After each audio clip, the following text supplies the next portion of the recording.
message par rapport au pays et je le libère.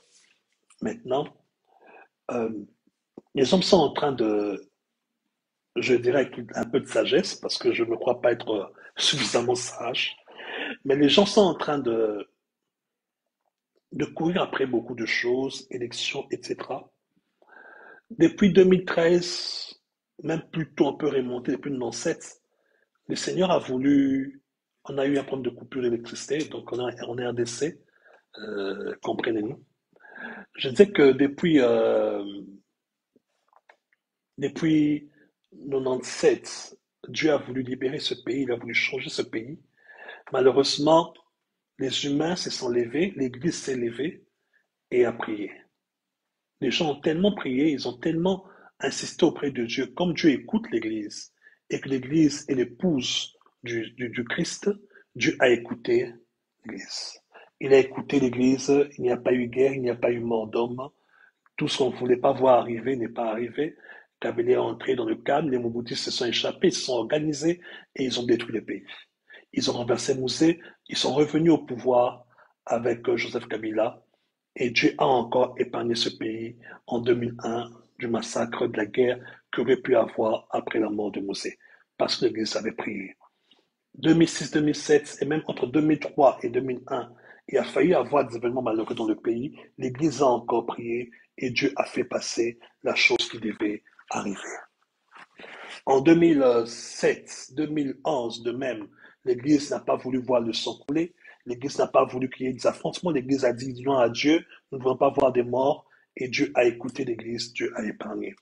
Mais nous avons remarqué que plus le temps passait, plus le jugement de Dieu était reporté et plus les choses s'empiraient. Nous arrivons en 2007, l'Église a encore commencé à s'opposer au jugement de Dieu par rapport à ce pays. Et j'ai toujours dit ces jugements-là, je l'ai publié depuis 2013. Dieu voulait détruire le système Kabila. C'était quelque chose qui était dans son cœur. Il voulait détruire le système Kabila. L'Église a prié. L'Église s'est opposée. L'Église a eu peur qu'il y ait des morts. Et Dieu qui écoute l'Église a permis que ce qui est arrivé est arrivé. Ce qui est arrivé au pouvoir, on l'a appelé l'homme que Dieu a choisi, etc. Et je me suis opposé à cela depuis que ce qui est dit au pouvoir. J'ai toujours dit qu'il n'était pas l'homme que Dieu a choisi. Il n'est pas ce que Dieu a appelé. On m'a traité de jaloux, on m'a traité d'écrit de beaucoup de choses. Aujourd'hui, c'est visible que cet homme ne réussit pas son mandat, comme je l'avais dit, et qu'il nous conduit vers le chaos tel que je le disais autrefois. Et aujourd'hui encore, les gens croient que je n'aime pas ce monsieur. Et pourtant, j'ai toujours parlé de la part de Dieu pour dire que les choses vont empirer et les choses sont en train d'empirer. L'Église doit savoir une chose, c'est que si vous continuez dans la même voie, à ne pas vous accorder avec le Seigneur pour prier par rapport au pays, pour prier pour que le plan de Dieu se réalise, et vous priez encore pour qu'il n'y ait pas de bain de sang, vous priez encore pour qu'il n'y ait pas de guerre, vous priez encore qu'il n'y ait pas de troubles, etc. Il est fort possible que Dieu vous entende, mais les choses vont encore empirer. Elles empireront au point que vous allez pleurer et vous allez maudire celui qui est là au niveau du pouvoir. Vous le maudirez et vous risquez de maudire votre Dieu.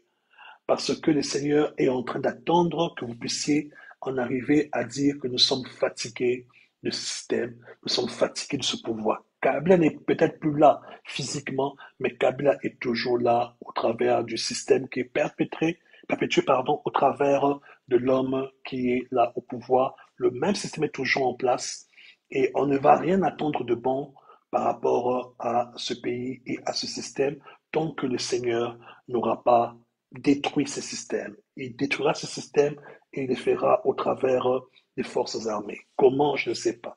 D'où viendra cette armée? Je ne sais pas. Mais tout ce que je sais, tout ce que j'ai vu, c'est que cela va arriver et que l'Église est appelée à commencer à prier maintenant dans le sens du projet de plan de Dieu.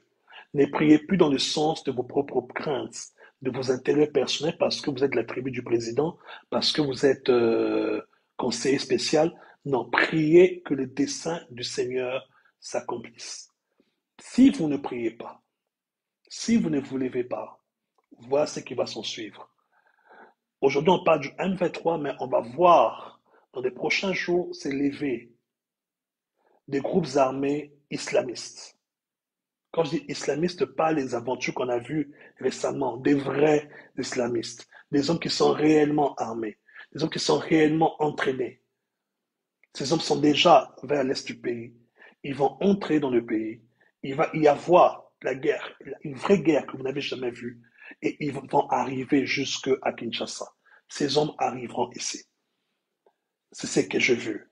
Non seulement qu'ils vont arriver, il va y avoir une guerre entre les musulmans et les chrétiens. Et ils vont nous imposer la charia. Ce sont des choses qui sont en train de se préparer dans des succursales des ténèbres, dans plusieurs salons politiques. Des politiques sont en train d'organiser et de préparer ces choses-là contre cette nation. Et l'Église de ce pays a pour rôle de prier et de dire à Dieu que ton plan arrive. Quand l'Église ne prie pas, Dieu n'agit pas.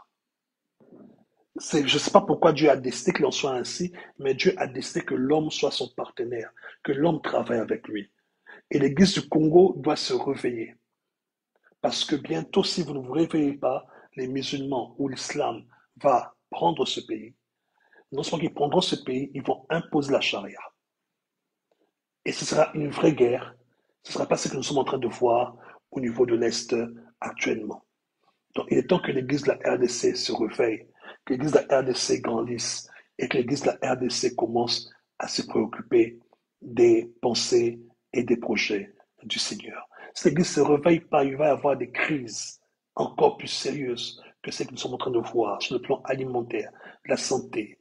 Les guerres, je viens de le dire, vont avoir lieu dans les prochaines semaines, mois qui vont arriver. Et malheureusement, encore pour nous, nous risquons de perdre le pays. Une grande partie du pays peut être perdue ou peut être balkanisée.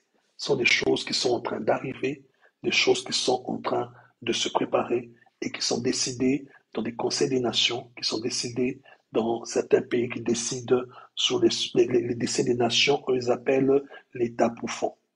Donc, il est vraiment temps de se réveiller. Il est vraiment temps de prier et de rechercher l'accomplissement du plan de Dieu. L'homme qui est là n'accomplira pas les désirs de Dieu. Il n'accomplira pas les plans de Dieu. Et Dieu est en train de travailler pour son départ. Et ceux qui sont en train de prier pour qu'il puisse rester encore 5 ans, vous ne savez pas le mal que vous êtes en train de faire au pays. Voilà ce que j'avais à vous dire de la part du Seigneur. Que Dieu